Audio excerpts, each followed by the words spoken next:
ఓం నమో వెంకటేశాయ. ఓం నమో వెంకటేశాయ. గౌరవ ముఖ్యమంత్రి శ్రీ నారా చంద్రబాబు నాయుడు గారికి, సినిమాలో పవర్ స్టార్, రాజకీయాల్లో జనసేనాని, ఎక్కడ తగ్గాలో తెలుసు, ఎక్కడ నెగ్గాలో కూడా తెలుసు. నాకు సొంత అన్న లేని లోటు తీర్చిన నా పవనన్నకి, బీజేపీ రాష్ట్ర అధ్యక్షులు మాధవ్ గారికి, తెలుగుదేశం పార్టీ, భారతీయ జనతా పార్టీ, జనసేన పార్టీ శాసనసభ్యులకు, ఎంపీలకు, కార్యకర్తలకు, ప్రజలందరికీ నా హృదయపూర్వక నమస్కారాలు. కలియుగ దైవ సాక్షిగా ప్రజాప్రభుత్వం 2 ఏళ్ల పాలన పూర్తి చేసుకుంటాం జరిగింది.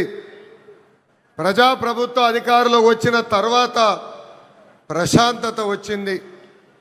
ఇప్పుడే సహచరం మంత్రి అచ్చెన్నాయుడు గారు ఒక మాట అన్నారు.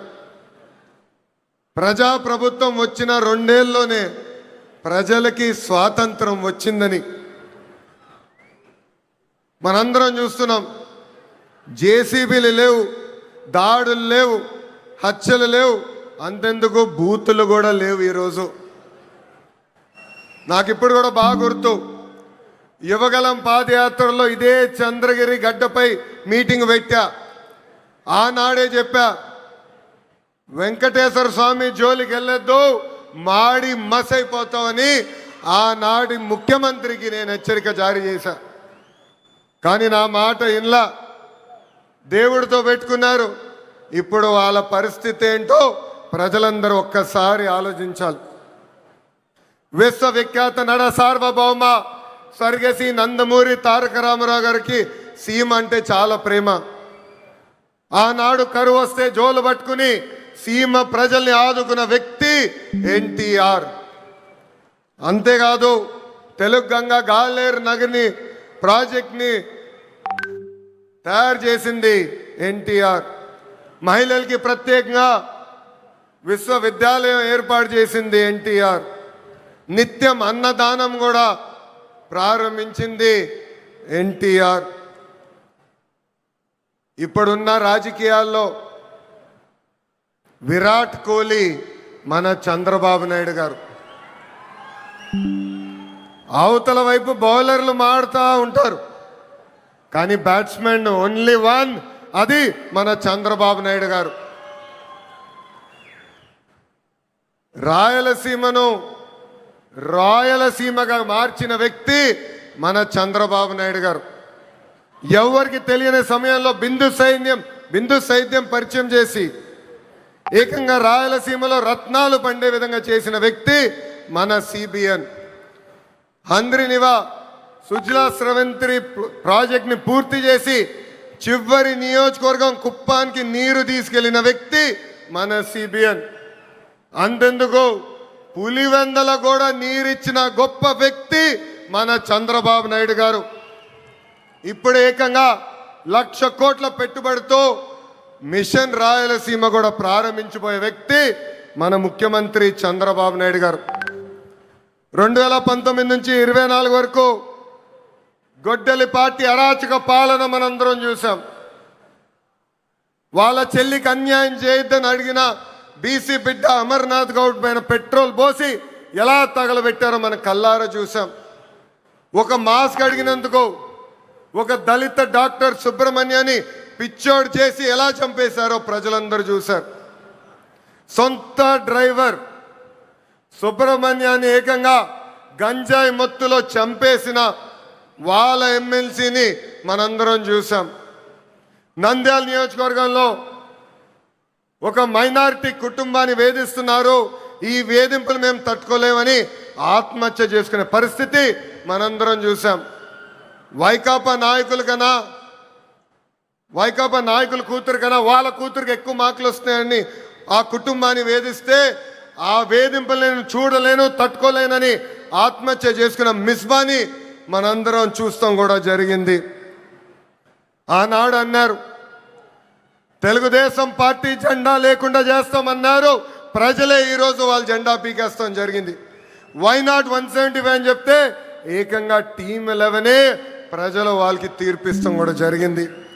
సిద్ధమంటే యుద్ధానికి రెడీ అని తీర్పిచ్చింది ఆంధ్ర రాష్ట్ర ప్రజలు. అసెంబ్లీలో అడుగుపెట్టనయో అన్నారు, ఏకంగా ప్యాలెస్ గోడలు బద్దలు కొట్టి చంద్రబాబు నాయుడు గారు ముఖ్యమంత్రి చేసిన ఘనత మా పసుపు సైన్యాన్ని. ఇప్పుడు రపరప్ప అంటున్నారు. రపరప్ప అంటే చూస్తూ మేము ఊరుకోం. ఎర్ర బుక్కు దాని పని చేసుకుంటూ వెళ్తుందని ఈ సభాముఖంగా ఆ కుర్ర బ్యాచ్కి నేను హెచ్చరిక జారీ చేస్తున్నా. ప్రజాప్రభుత్వం 2 ఏళ్ల పాలనలో సుపరిపాలన అందించాం. అన్ని చేశామని కాలు రెగరేసుకుని మేము తిరగట్లేదు. కానీ ఎన్ని ఆర్థిక ఇబ్బందులున్నా ఇచ్చిన హామీలు ఒక పద్ధతి ప్రకారం నిలబెట్టుకుంటూ వెళ్తున్నాం. ఎవరు ఊహించిన విధంగా అధికారంలోకి వచ్చిన వెంటనే 4,000 రూపాయలు వృద్ధులకి పెన్షన్ ఇస్తున్నాం. వికలాంగులకి 6,000 రూపాయలు బయటికే పరిమితం అవుతే 15,000 రూపాయలు పెన్షన్ ఇస్తున్న ఏకైక ప్రభుత్వం ఆంధ్ర రాష్ట్రంలో ఉన్న ఎన్డీఏ ప్రభుత్వం. అంతేకాదు మూసేసిన అన్న క్యాంటీన్లు తిరిగి ప్రారంభించాం. డిఎస్సి ద్వారా 16,000 టీచర్ పోస్టులు భర్తీ చేశాం. 6,000 కానిస్టేబుల్ పోస్టులు భర్తీ చేశాం. ఏకంగా మన జాబ్ క్యాలెండర్ విడుదల చేసి సంవత్సరం పూర్తయ్యే లోపల 10,000 ఉద్యోగాలు కూడా భర్తీ చేసే బాధ్యత ఎన్డీఏ ప్రభుత్వం తీసుకుంటుంది. ఏకంగా చేనేత సోదరులకి హ్యాండ్లూమ్ ఉంటే 200 యూనిట్ల కరెంట్ ఉచితంగా ఇస్తున్నాం. పవర్ లూమ్ ఉంటే 500 యూనిట్ల కరెంట్ ఉచితంగా ఇస్తున్నాం. ఆటో డ్రైవర్ల సేవలో ఆదుకున్నాం. మత్స్యకారుల సేవలో మత్స్యకారులను ఆదుకున్నాం. స్త్రీ శక్తి పేరుతో మహిళలకి బస్సులో ఉచితంగా ప్రయాణించే హక్కు కూడా ప్రజాప్రభుత్వం కల్పించింది. దీపం పథకం ద్వారా ఉచితంగా గ్యాస్ సిలిండర్లు కూడా మా తెలుగింటి ఆడబడుచులకి పంపిస్తాం కూడా జరుగుతుంది. ప్రజాప్రభుత్వం నినాదం ఒకటే, ఒకే రాష్ట్రం ఒకే రాజధాని, కానీ అభివృద్ధి వికేంద్రీకరణ. ఇప్పుడే మాధవ్ గారు చెప్పినట్లు భారతదేశంలో 100 రూపాయలు పెట్టుబడులు వస్తే దాంట్లో 25 రూపాయలు ఆంధ్ర రాష్ట్రాన్ని ఎత్తుకుంటూ వస్తుంది. ప్రజలందరూ ఒక్కసారి ఆలోచించాలి. గూగుల్ ఆర్సిలర్ మిత్తల్ ఉత్తరాంధ్రకి తీసుకెళ్ళాం. రాజధాని క్వాంటమ్ కోస్తాంధ్రకి తీసుకొచ్చాం. ఏకంగా ఫైటర్ జెట్లు రాయల్ ఎన్ఫీల్డ్ ఈరోజు రాయలసీమకి తీసుకొచ్చిన ఘనత ఒక ఎన్డీఏ ప్రభుత్వాన్ని. మనది గొడ్డలి, మనది గూగుల్, వాళ్ళది గొడ్డలి. మంది ఫైటర్ జెట్, వాళ్ళది ఫ్యాక్షన్. మంది కియా, వాళ్ళది కిడ్నాప్. మంది క్రెడిబిలిటీ, వాళ్ళది క్రిమినాలిటీ. మంది డెవలప్మెంట్, వాళ్ళది డిస్ట్రక్షన్. మంది బుల్లెట్ అవుతే వాళ్ళది బూతులు. మనం మహిళలకి 33% రిజర్వేషన్ ఇస్తే ఏకంగా తల్లిని చెల్లిని మెడబట్టి బయటికి గంటేసిన చరిత్ర ఆ గొడ్డలి పార్టీది. ప్రజలందరూ ఒక్కసారి ఆలోచించాలి. జగన్ ఆయన పేరులో జీ చూసి జెన్జీ అనుకుంటున్నాడు. జగన్ పేరులో ఉన్న జీ గొడ్డలి. అందుకే ఆ పార్టీకి గొడ్డలి పార్టీ అని ఈరోజు పేరు పెడతాం జరిగింది. జగన్కి సిసిడి జబ్బు ఉందండి. సిసిడి అంటే ఏంటో తెలుసా? క్రెడిట్ చోరీ జబ్బు, క్రెడిట్ చోరీ డిసార్డర్. ఏకంగా పేపర్లో వార్తలు వచ్చినాయి, ఆంధ్ర రాష్ట్రానికి ఆర్సిలర్ మిత్తల్ ప్రాజెక్ట్ వస్తుందని. ఆయన ప్రెస్ మీట్ పెట్టి ప్రాజెక్ట్ రావట్లేదు, పక్క రాష్ట్రానికి వెళ్తుందని చెప్పారు. గౌరవ ముఖ్యమంత్రి గారు, ఉప ముఖ్యమంత్రి గారు ఆ ప్రాజెక్ట్కి శంకుస్థాపన వేస్తే లేదు నేనే ఆ ప్రాజెక్ట్ని తీసుకొచ్చానని ప్రెస్ మీట్లో చెప్పే పరిస్థితి మనందరం చూసాం. ఇంతేకాదు ప్రపంచం మొత్తం తిరిగి పెద్ద ఎత్తున గూగుల్ని మన రాష్ట్రానికి తీసుకొస్తే వాళ్ళు అడ్డుపడ్డారు, కోర్టులో కేసేశారు. కానీ ఇప్పుడు ప్రెస్ ముందరికి వచ్చి మా వల్లనే గూగుల్ ప్రాజెక్ట్ వచ్చిందని చెప్పుకునే పరిస్థితి. ఇంకా కొన్ని సంవత్సరాలు పోతే ఆగస్ట్ 15 నాడు భారతదేశానికి స్వాతంత్రం తీసుకొచ్చింది మా తాత అని చెప్పుకునే పరిస్థితికి సిసిడి జగన్ వస్తారు. జగన్ కొన్ని కంపెనీలు తీసుకొచ్చాడు. ఆ కంపెనీ పేర్లు మనందరం మర్చిపోయాం. ప్రజలందరూ ఒక్కసారి గుర్తు చేయాలనుకుంటున్నా. ఆ కంపెనీ పేర్లు Andhra gold, president medal, gold medal. అలాంటి కంపెనీలు తీసుకొచ్చిన చరిత్ర ఆ పార్టీది. Google, ఆసిలర్ Mittal, royal Enfield fighter jet తయారు చేసిన పరిశ్రమలు తీసుకొచ్చిన చరిత్ర మా ఎన్డీఏ ప్రభుత్వాన్ని. చిన్నప్పుడు 10th క్లాస్ పేపర్ లీక్లో టీచర్లు జగన్ని చితకబాదారంట. అందుకే టీచర్లు చూస్తే ఆయన చాలా కోపం, కక్ష. అధికారంలో ఉన్నప్పుడు మద్యం షాపుల ముందల కాపులాగా నిలబెట్టారు ఆయన టీచర్ని. ఏకంగా మనం డిఎస్సి విడుదల చేస్తే 226 కేసులు ఆ డిఎస్సి పైన వేశారు. ఎవరు ఊహించిన విధంగా 150 రోజుల్లో 16,347 పోస్టులు భర్తీ చేసిన ఘనత మన ఎన్డీఏ ప్రభుత్వాన్ని. నిన్న ప్రెస్ మీట్ నేను చూసా. జగన్ నన్ను ప్రశ్నించట్లేదు, గౌరవ ముఖ్యమంత్రి చంద్రబాబు నాయుడు గారిని ప్రశ్నించట్లేదు, ఆంధ్ర రాష్ట్ర ప్రభుత్వాన్ని ప్రశ్నించట్లేదు. రాజ్యాంగం రాసిన అంబేద్కర్ గారిని ప్రశ్నిస్తున్నారు, రిజర్వేషన్ని ప్రశ్నిస్తున్నారు, రాజ్యాంగాన్ని ప్రశ్నిస్తున్నారు. అందుకే ఈ సభాముఖంగా జగన్కి నేను హెచ్చరిక జారీ చేస్తున్నా. మీరు ఎన్ని జన్మలు ఎత్తినా డిఎస్సి పూర్తి చేసి ఇచ్చిన హామీ నిలబెట్టుకున్న ఘనత మాది. మళ్ళీ డిఎస్సి నిర్వహిస్తాం. నిరుద్యోగ యువకులకి పెద్ద ఎత్తున ఉద్యోగాలు కల్పించే బాధ్యత ప్రజాప్రభుత్వం తీసుకుంటుంది. ఈ జగన్కి కనీసం దేశభక్తి అన్న కూడా లేదు. మేమందరం పోరాడి పెద్ద ఎత్తున సాగర్ డిఫెన్స్ అన్న పరిశ్రమని ఆంధ్ర రాష్ట్రానికి తీసుకొచ్చాం. వాళ్ళు ఏకంగా భారతదేశం డిఫెన్స్ కోసం బోట్లు తయారు చేసే పరిశ్రమ. కావల్లో కనీసం 1000 మంది మత్స్యకారుల పిల్లలకి ఉద్యోగాలు ఇచ్చే పరిశ్రమను మేము తీసుకొస్తే ఏకంగా వాళ్ళపైన ఆరోపణలు చేసి ఆ పరిశ్రమను కూడా తిప్పి పంపించాలని ప్రయత్నించారు. ఇప్పుడు విశాఖ ఉక్కు పైన కూడా మాట్లాడుతున్నారు. 2 సార్లు విశాఖ ఉక్కు సంక్షోభంలో పడితే ఆ ఉక్కు ఫ్యాక్టరీని కాపాడిన ఘనత, చరిత్ర ఒక ఎన్డీఏ ప్రభుత్వాన్ని. ఆనాడు ప్రధానిగా నరేంద్ర మోడీ గారు,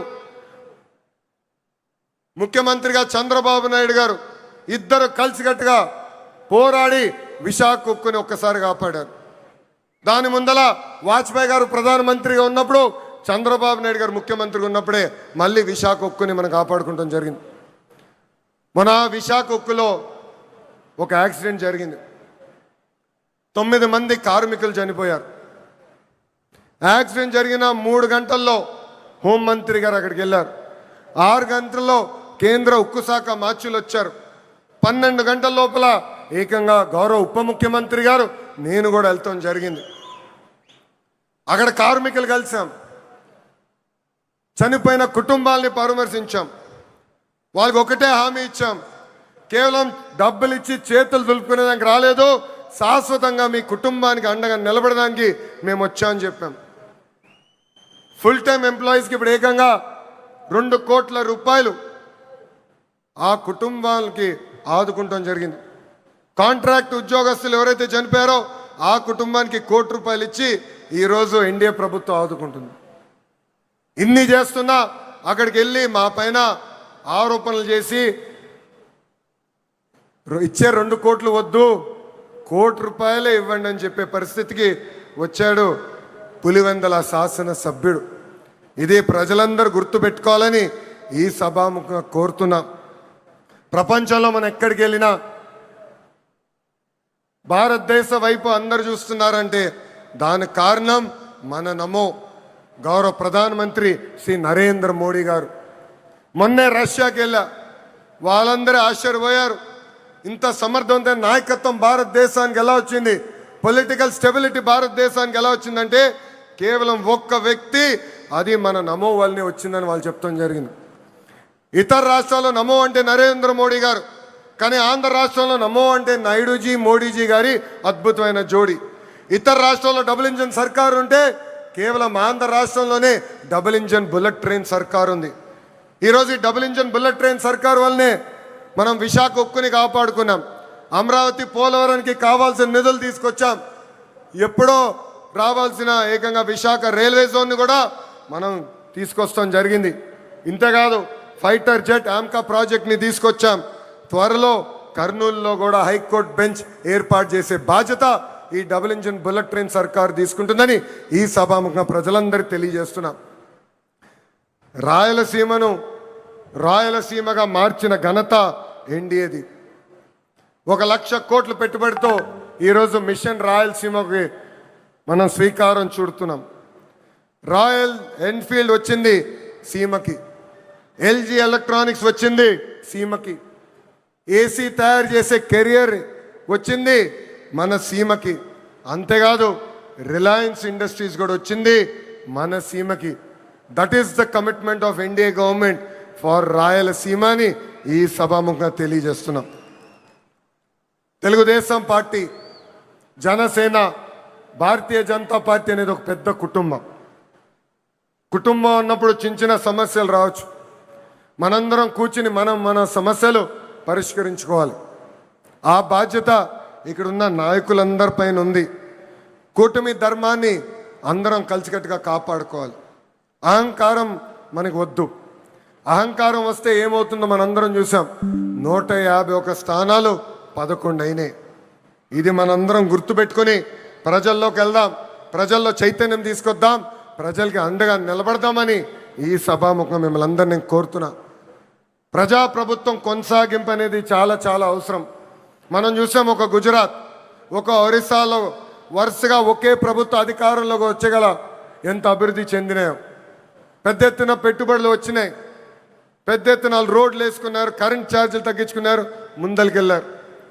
కానీ ఆంధ్ర రాష్ట్రంలో 2014 నుంచి 19 వరకు ఎన్డీఏ ప్రభుత్వం, దాని తర్వాత గొడ్డలి పార్టీ ప్రభుత్వం వచ్చిన తర్వాత మనం ఎంత నష్టపోయామో మనందరూ తెలుసు. దయచేసి ఇది మనందరం గుర్తుపెట్టుకోవాలి. ప్రభుత్వం కొనసాగింపు అనేది ఎందుకు అవసరమో ప్రజలందరి దగ్గరికి వెళ్ళి చెప్పాలని ఇక్కడున్న కార్యకర్తలందరినీ నేను కోరుకుంటున్నాను.